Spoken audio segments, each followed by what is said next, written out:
Welcome back to the channel and welcome back to another UFC fight prediction video. In this video, I'll be predicting the full card of fights for UFC 304 Edwards versus Muhammad 2. So without further ado, let's get to our first fight on the card. So yeah, UFC 304 Edwards versus Muhammad 2.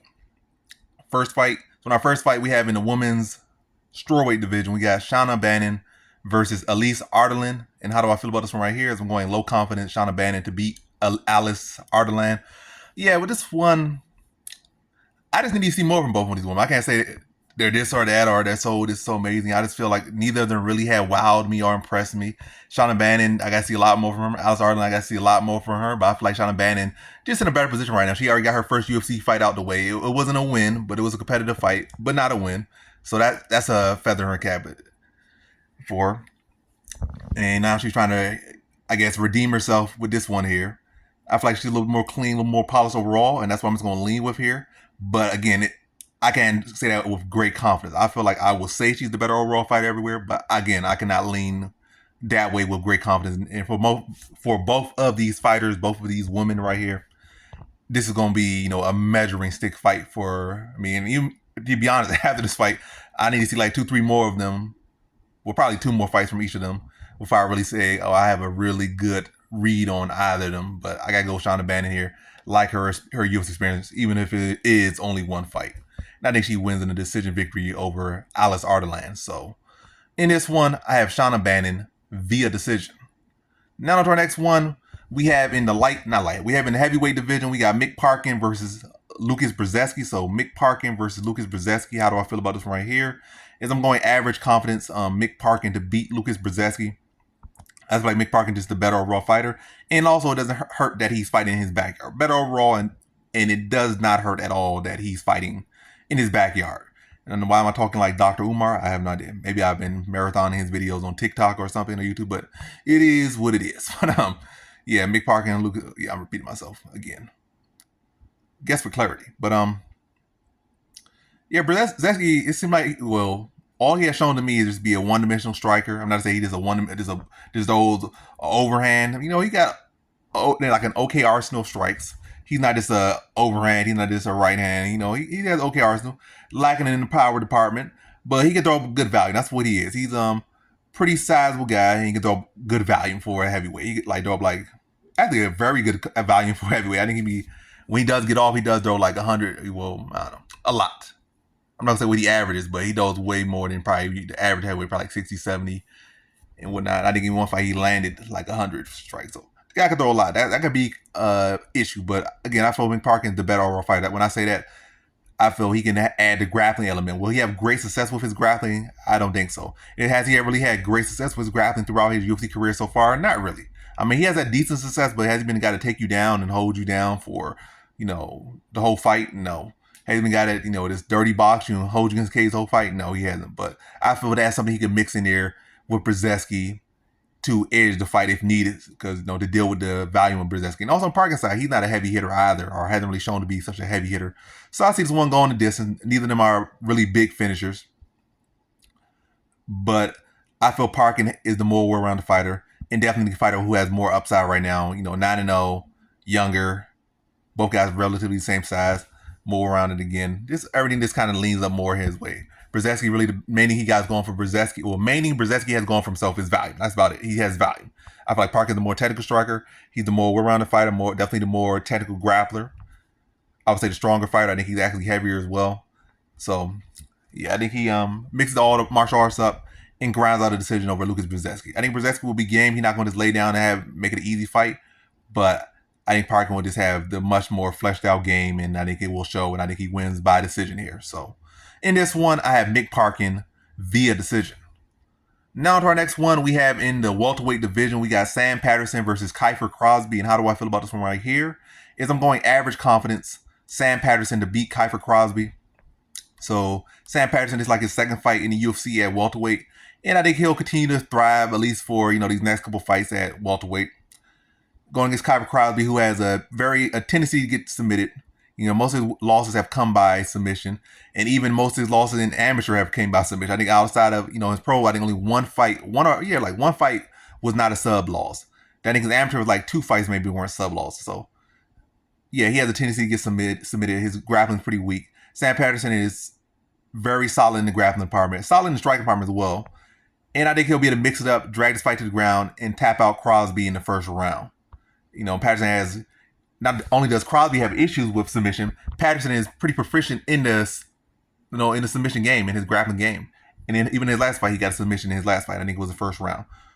So solid grappling versus weak grappling. Striking could cancel out for the most part. Crosbie kind of is relying on, knocking his head off or something. I don't think Crosbie has good takedown defense. So really, Crosbie kind of leaning on that puncher, kicker, elbow. He's relying on the knockout. Patterson can knock him out, decision him, submit him. Crosby's kind of limited to just swinging and praying. And I think Sam Patterson will be able to pick that up pretty easily, drag him to the mat, tap him out first round. Not gonna say he's gonna tap him out early, but I think he does tap him out in the first round. Probably later first round. Kind of fill out Price's first 2 minutes. Start attacking him up a little bit. Get him to, beta big counter or beta big reaction on him. Take advantage of that big reaction. Intercept him, take him down.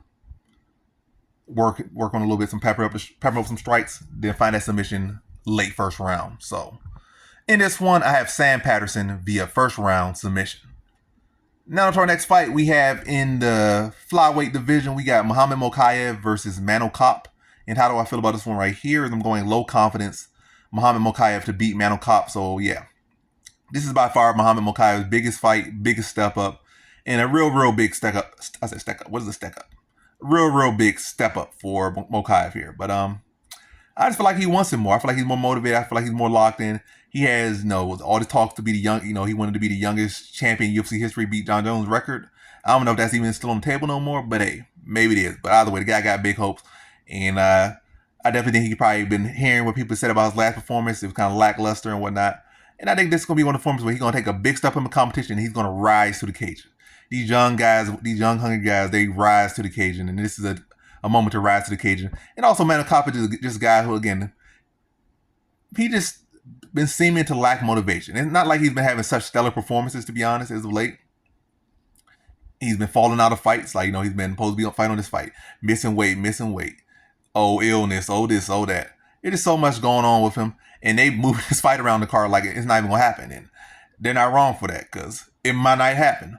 Might get, even if he weighs in and it's on weight, it might not happen. He makes it to the weigh in. It might not happen. He might miss weight. So it's like so much stuff going on with Manel Kape. He might even throw a punch at the weigh-ins and get the whole fight thrown off the card. So yeah, I just can't really get behind a guy like Manel Kape. If he was like really locked in and he really was, put it like on a string of actual good performances, that'd be a different thing. But I can't really trust his mental. And also, he always a high head to be in general. I think Mokaev is going to be more locked in. I think Kape definitely will give him his biggest test to date and, put him in some rough patches. But Mokaev has been in rough patches all throughout his career and even throughout his UFC tenure. It hasn't been this smooth run through his point. I think the Durden was the only smooth performance he had. I think every other performance, he almost lost a leg in one fight. He almost got choked out in one fight. It hasn't been this smooth breeze. It's been some hard fights. So Mokaev is used to adversity, and adversity is going to be brought to him once again. And I think he's going to thrive in adversity. Battle through whatever he has to battle through. And I think the Kape just not going to have that in him. Kape can come out probably hot, but the moment Mokaev starts to just overwhelm him, start to find success with the takedowns, and keep putting him on his back and keep beating him to positions, I think Kape can start to fade a little bit or maybe get a little bit frustrated out there. I think Mokaev is going to stay locked in. And I think it's going to be a great back and forth fight that Mokaev is going to have a pretty typical Mokaev fight where, maybe a rough patches early or a big rough patches early, or the rougher the patches are early, the bigger he shines at the end. I think that's going to be the type of fight it's going to be. Manel Kape probably defending takedowns pretty well early or getting them back up quick early, looking to tag some big shots. But Mokaev being locked in, if he has to take a shot, get dropped, pop back up and then keep going for the takedown and find himself back to fight, he's going to do it. And just ultimately just wear down Kape with his pressure, his relentless wrestling pace, his tenacity, his heart, his will, and then probably find a submission in the scramble in the third round, probably after having great success with his takedowns in the second round and his control in the second round towards the middle, late part of the second round. Third round, probably more so the same. But yeah, I just think he catches him in the scramble, wears Kape down over the course of the fight. And then in the sequence of a scramble, I think he takes Kape back, finds a rear naked choke, and taps him out third round. Yeah, exciting fight here. But in this one, I have Mokaev via third round submission. Now to our next fight, we have in the welterweight division, we got Elliot versus Preston Parsons. And how do I feel about this one right here? I think previously, well, I'm going to stick with what I said. I think I went with low confidence here. I don't know what I went, but hey, I'm going to stick with low. But in reality, this is really average. Could even be a high confidence, but let's just say it's between low and average. I ain't going to go all crazy and say high, but it's between low and average. And I think Preston Parsons is the right person who should win this one. So yeah, I'm sticking with my early confidence, which was average, or my quick pick confidence, which was low. Yeah, low. But yeah, Preston Parsons, low confidence to beat Elliot. Elliot, it seems like a pretty solid fighter, but he has shown he has shown great weakness in the grappling department, and he has not particularly wowed in his striking department. He fought was it Val Woodburn his last fight, and Woodburn's still very much like at amateur level. He might have fought in the UFC. He might have did okay against Elliot. He might have a good frame. He might have this and that. But when I look at Val Woodburn, I feel like he's a guy that's still very much at amateur level. He really just was rushed to the UFC because they needed somebody to step in on short notice and fight Bo Nickel. That's the only reason he was in the UFC. Was he ready experience-wise? No. Was he ready skill-wise? No. Is he a bad fighter? Not really. Again, he has some talents and whatnot, but he still was very much was and is still a raw fighter, and he was rushed to the UFC again purely because Bo Nickel needed an opponent on short notice, and he was like, "I'll fight him." That's about it. And he gave that amateur. He gave it like 2-3 takedowns to amateur, even was mounted at one point. And Preston Parsons is a much better fighter overall than Val Woodburn. And I feel like Elliot is such a heavy hitter. He's not. So I feel Preston Parsons really has him covered everywhere. But even if he doesn't, I feel he definitely covers him in the grappling department. I think he definitely covers him overall. And I think he'll be able to mix it up, find takedowns, and really just pretty much put a grappling clinic on Elliot. Just a thorough, full, complete MMA game together. Probably mixing the leg kicks, kind of similar to what we did with Matthew Semelsberg, but not as much because Matthew Semelsberg packs much more power behind him, much more explosive. So he had to break him down, like kind of slow burn him a little bit. I don't think he has to do the same with Elliot. I feel like he just go for the takedown pretty early if he wants to go for it. He don't have to really work to chop him down so much. But if he needs to, he can. But ultimately, I feel like, again, Preston Parsons is the better overall fighter. He could beat him everywhere, but I think he'll mix it up. And by mixing up, especially with the grappling, is a big X factor here. I think he'll be able to find his way to victory, and I think he'll be able to do it pretty cleanly without much controversy, if no controversy at all. No need to it's a split decision. Oh, it was such a close fight. I think he'll make it pretty, win some pretty clear rounds. And a stoppage is potential in this one as well. But I'll lean to a decision victory for Preston Parsons. So in this one, I have Preston Parsons via decision. Now to our next fight, we have in the light heavyweight division, we got Bukauskas versus Marcin Prachnio. And how do I feel about this one right here? Is I'm going low confidence Bukauskas to beat Marcin Prachnio. Prachnio's a dangerous fighter, but they're both kind of limited. I feel like Bukauskas doesn't really go for much takedowns. Neither does Prachnio. So primarily a striking match, but we'll see who mixes up or who will or who won't, or they both won't. But we'll see how it goes. But yeah, I go Bukauskas here, low confidence to beat Prachnio. I just feel like he has more tools. I feel like Prachnio hands are very, very limited. Defense is very inconsistent. And he just really relies on those big, thick legs to kick you in the leg, kick you in the body. My concern is that, Bukauskas is an inconsistent fighter, so Prachnio might be the eke out decision. Or also maybe that injury that Kilo Roundtree did to Bukauskas with that oblique kick, which destroyed his kneecap. Maybe Prachnio, one of his heavy kicks, will injure him again. That's my concern, my big concern. But I feel like Prachnio's striking is very limited to this very stiff little small T-Rex arms and relying heavily, if not completely on this blasting with those big leg kicks, big body kicks. That's really just big kicks in general. I think Bukauskas has the height, he has the reach, he has the speed outside of the kicks. And I think he should be able to use his length and be able to outstrike Prachnio, maybe mix in some clinch attempts to take away the kicks completely. And I just think he's the more fleshed out fighter. I'm going to lean to him to mix it up and not just allow Prachnio to just get away with just purely throwing kicks. I'm not saying that's all he does, but that's all he does really effectively. That's what I'm saying. Outside his kicks, nothing else is really all that effective, and that's what I'm saying. I feel like Bukauskas has effective kicks. He has effective strike. He has pretty effective footwork. effective knees, effective that. But yeah, more fleshed out, more tools, more length, and I think he'll be able to beat Prachnio in a decision victory here. So in this one, I have Modestus Bukauskas via decision. Now on to our next one. We have in the bantamweight division, we got Loughran versus Jake Hadley. And how do I feel about this one right here? I'm going low confidence Loughran to beat Jake Hadley. I don't know if Jake Hadley's going to improve by going up or if he's going to be the same, be worse.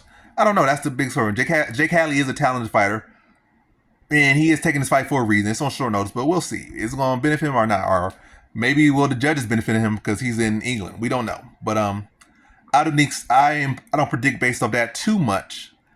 Sometimes it does work, and I do a good job of picking when favoritism or regions or politics can come involved. But for this one, I'm just gonna stick with like the stats, the patterns, and Jake Hadley does have a tendency to get grappled up, or at least out of his 3 losses. Well, 2 of them he was controlled by like Nascimento, he was controlled by Durden, and Loughran, is a pretty solid fighter. He's very, very strong. I feel like he could match him in striking. Not to say technically, but he could keep up with him, touch with some big power, match his power with the volume of Hadley and the technique of Hadley.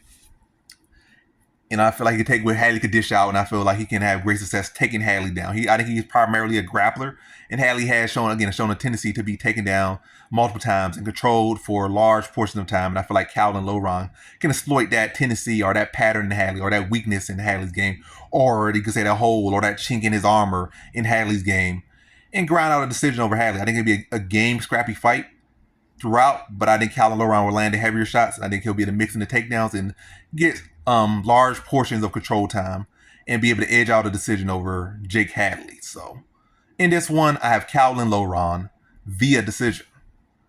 All right, now to our next one. We have in the women's strawweight division, we got Molly McCann versus Bruna Brasil. And how do I feel about this one right here?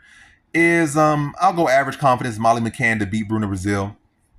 Molly McCann has really the majority of fights, if not really all of them, have been losses by grappling. And Bruna Brasil hasn't really shown any great grappling. I think that'd be something she could work on for this fight. But I'm not going based on which could and would and should have. I'm going off what I've seen. If she does, congrats on her. It's the game. I get predictions wrong. It's nature's game. I get much more right than I get wrong. Among the best, probably the breast. I said breasts. I don't know. Let me stop talking. You're talking too much. You're going off the topic. But yeah. Yeah, Molly McCann. Yeah, Bruna Brasil. Yeah, I'm not going based off what ifs and what could be's. If she does it, cool. I'll take that down as intel for future fights. But as far as this one, I'm gonna go based on what I've seen, and I have not really seen much grappling from Bruna Brasil. If anything, Molly McCann will be the much better grappler here. I think she's the better striker here as well, and I think she's the better overall fighter here. I think she's the more experienced fighter, and such and such. You could go down the list. I just think she has recovered, and I think Molly McCann will go out there, push a pace in the striking, push a pace in the grappling, and just push a pace overall, mix up the martial arts, and just be the more well-rounded fighter, more experienced fighter, and the better overall fighter, and the better fighter on the night. I think she grinds out Bruna Brasil to a decision victory here. So in this one, I have Molly McCann via decision. Now to our next one, we have in the featherweight division, our prelim headliner, we got Nathaniel Wood versus Daniel Pineda. And how do I feel about this one right here? I'm going average confidence Nathaniel Wood to beat Daniel Pineda. I feel like Nathaniel Wood is just the more technical fighter. He's a younger fighter, sitting in his prime. Pineda's pushing 40.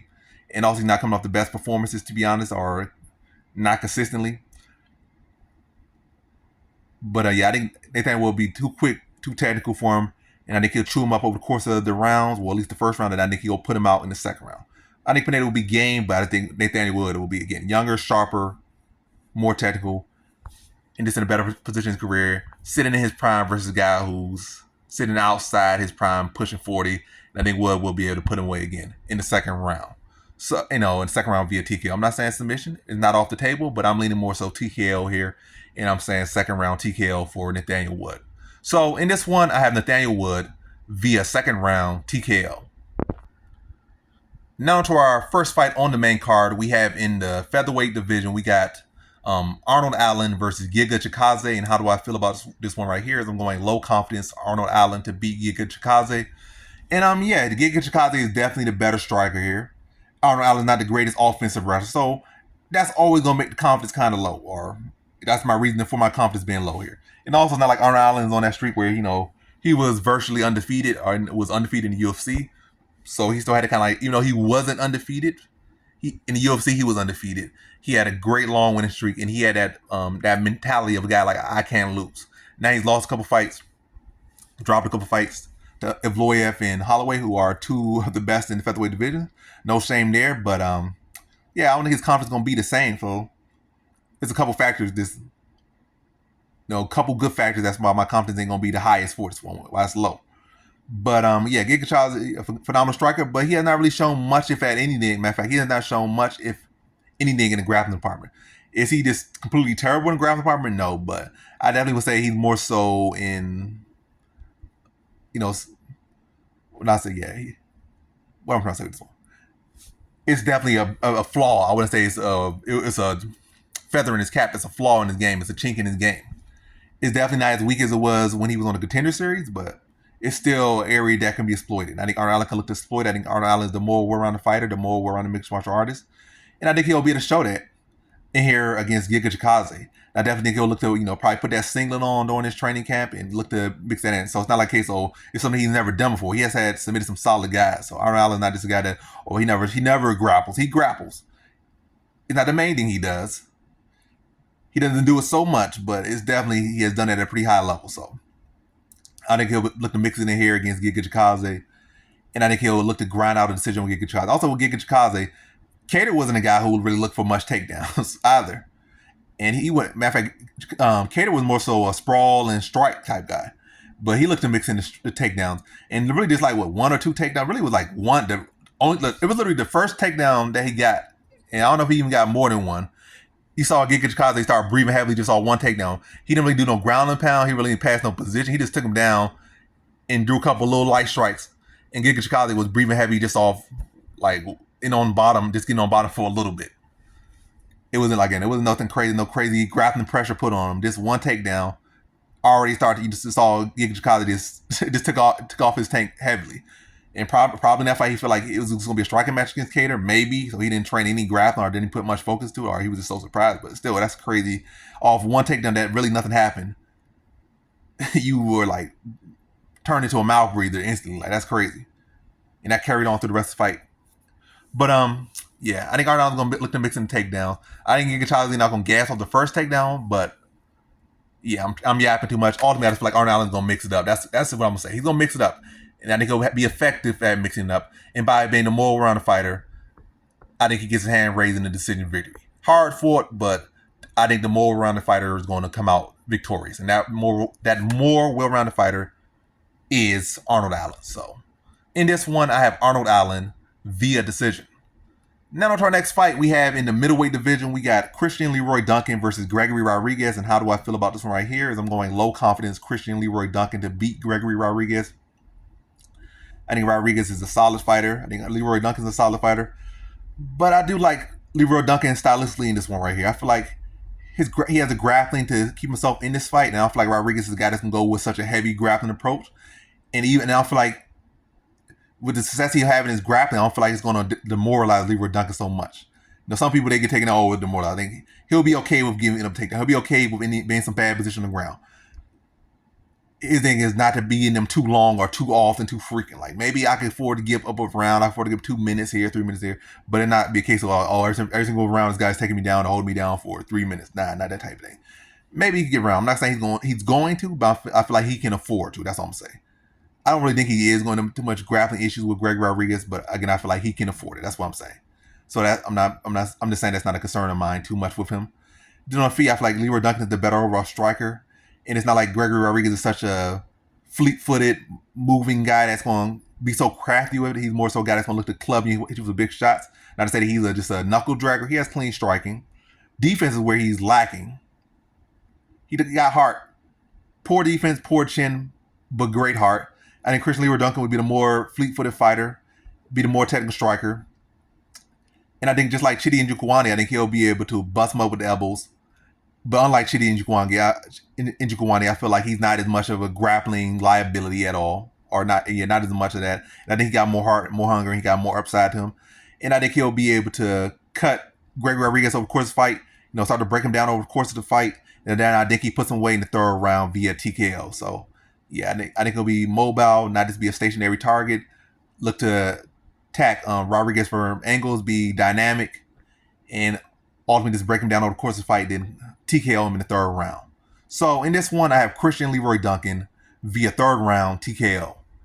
Now to our next fight, we have in the lightweight division, we got Bobby Green versus Paddy Pimblett. And how do I feel about this one right here? I'm going low confidence Paddy Pimblett to beat Bobby Green. If this was like a 30-year-old Bobby Green, or maybe even like, yeah, probably 30-year-old Bobby Green, maybe, but it's not. So we're gonna go with it is. Bobby Green is pushing 40. His chin's not looking the best. Never was the greatest, but it's not looking the best. He got rocked by Jim. Not to say that these people just have soft hands or anything, but it's not a good look to be getting constantly rocked and dropped and TKO'd in your fights. Got rocked by Jim Miller bad early in his last fight. Got knocked out by Jalen Turner, like I think the fight prior to that. Got dropped by Tony Ferguson, like a shell of himself. Tony Ferguson dropped him, and he had to eye poke him, and such and such. I feel like I just about every single fight he fought in like the past 3 years, he's been rocked or dropped or TKO. So that's not a good look. Pushing 40. I think Paddy Pimblett's gonna come here, probably the best shape he's been in his career. It's a big fight for him. This fight, he could break into the rankings, and I think he's gonna show up for it. He's bigger, he's younger, he's stronger. Paddy Pimblett does get clipped at times, but he has a much sturdy chin. He don't get dropped. I don't think I can recall him getting dropped. I don't recall him getting TKO. And I think he's like in bigger, stronger, younger. And I think he'll show. I think he'll show in the grappling department, and I think he'll show in the striking department. I think Bobby Green will start looking good as he usually probably does, but I think Paddy Pimblett's probably going to be able to, what do you call himself? What do you call himself? A scoozer or something? Scoozers don't get dropped or whatever the case, whatever he's saying. But yeah, I feel like Paddy Pimblett's going to be able to dish it and take it better than Bobby Green. It might get a little bit sloppy at times, but that will favor Paddy Pimblett. And probably some of these 50-50 exchanges he'll take one to give one. I think Bobby Green will take the worst of the exchanges. I think Paddy Pimblett will be able to overwhelm him, probably crack him, drop him like in the second round after a competitive first round, probably leaning Bobby Green into the first to win that first round or to taking that first round. Then Bobby Green get a little bit overconfident, a little bit flashy, hands low, gets clipped, drop. Paddy Pimblett falls to the ground. Probably put heavy pressure on top and just finish him off with some ground and pound, on a rocked, hurt Bobby Green and gets him out of there in the second round via TKO. So in this one, I have Paddy Pimblett via second round TKO. Now to our next fight, we have in our co-main event for the interim heavyweight title, we have Tom Aspinall versus Curtis Blaydes 2. So a rematch. And how do I see this one going is I'm going average confidence, Tom Aspinall to beat Curtis Blaydes. I think Tom Aspinall will have worked heavily on his takedown defense. I think he'll mix up his approach on the strike. I think he's going to look to kick as much. I think he's going to look to box more. And I definitely think he's going to look to put to press Blaydes. Is the fighters that have put him away have kind of pressed him. Like you've seen Pavlovich press him, seen Derek Lewis press him a bit. And I think Aspinall's going to look to press him a little bit. Not go crazy on him, but a little bit more measured approach. And maybe force Blaydes to make mistakes, reach in. And then when he starts to reach in, start to tag him. Tag him when he starts to reach. Make him reach, then teach him. And yeah. But let me give Blaydes some bit of I don't know what I'm talking about. My brain's all over the place. But yeah, Blaydes could potentially be an issue for Aspinall. Because Aspinall could low-key have the wrestling defense of Darren Till. European fighters typically don't have the best wrestling defense or offense, typically. It's been changing over the years, but they typically don't. So maybe that is a weak area Aspinall game. Is he also was saying this guy could be the very worst fighter for me, stylistic matchup for me. He said that in the first fight, and he's saying this in this fight as well. So we haven't seen nobody really wrestle Aspinall. And if Blaydes could find success there, it could be open. That's why my confidence is not high or locked. And also, it's not like Blaydes wasn't having great success on the feet for that little bit of a fight that they were having. I feel like Aspinall didn't really land anything in that fight. It didn't last very long because it was like a freak injury. But that little bit of changes, Blaydes was getting the better of him. So can't count Blaydes out. Average confidence. And also, we don't really know where Aspinall's wrestling at. It could look good in videos, look good in the gym, but we haven't really seen it tested in the octagon. So yeah, that's Blaydes' angle. But nonetheless, I think Tom Aspinall stops in the first round. He can be a little bit more. He's gonna be heavy on the pressure, or at least heavy on the presence of pressure. Like not going out there throwing 100 shots, or just trying to throw heat on every shot, or just constantly trying to be up in his face, but like constantly, constantly in range, or like at least in and out of range, playing with that in and out. Like he's gonna be in range, but in and out, like constantly on him, like trying to get Blaydes to feel his presence and feel the danger and get Blaydes to, panic a bit with his striking and with his wrestling, and then counter that. And I think he'll be able to crack with some big shots off a counter, hurt Blaydes and force Blaydes to shoot an ugly shot, probably catches him reaching with like uppercut, then follow up with some ground and pound and gets Blaydes out of there late in the first round. So in this one, I have Tom Aspinall via first round TKO. Now to our next fight, we have in our main event, we have for the undisputed welterweight championship, we got reigning defending champion Leon Edwards versus Belal Muhammad 2. And how do I feel about this one right here? Is I'm going low confidence Leon Edwards to beat Belal Muhammad. I feel like Belal Muhammad does have a very good style that causes issues. I feel like he could do what Colby Covington should have done. Not to say that I picked Colby Covington, I picked Leon Edwards to beat him. But I feel like he can, pose issues. Like if you go out there and look for the takedown early instead of like circling and just not doing anything. I feel like he can mix in the takedowns and cause issues. Like if you can get a couple takedowns and get some decent control time, he does have the cardio to do that for 5 rounds. It could be an issue. It can make the fight very close. It's not like Leon Edwards is such a consistent finisher, so this is a very tight matchup. Belal Muhammad has definitely done everything he needed to deserve the spot, and he does. Like, what language are you speaking? No, yeah, Belal Muhammad deserves to be in this spot. He's a worthy opponent, and he's a very big threat for Leon Edwards. But Leon Edwards can disprove that, but nonetheless, on paper and as I see, this is a tough matchup. As I saw in the first one, as I see it in this one. It's a tough matchup for Leon Edwards. But yeah, I think Leon Edwards passes, but with not much confidence. I'm not putting too much confidence in this one. But yeah, on Leon Edwards' side, he has, his last 3 fights, last 2-3 years of his career, he's been fighting wrestlers. He's been training for wrestlers. He fought Usman twice, beat Usman twice. The first fight he was going to lose, but nonetheless he came out victorious. Second fight, he did a much better job of defending takedowns of Kamaru Usman. And then the first fight, he did take his back. I think when he mounted him or something, he got a takedown and mounted him in like the first round. But nonetheless, after that, he was losing the whole fight up until he wasn't. And then the second fight, he did a much better job in general of defending the takedowns of Kamaru Usman. And then he beat Colby Covington.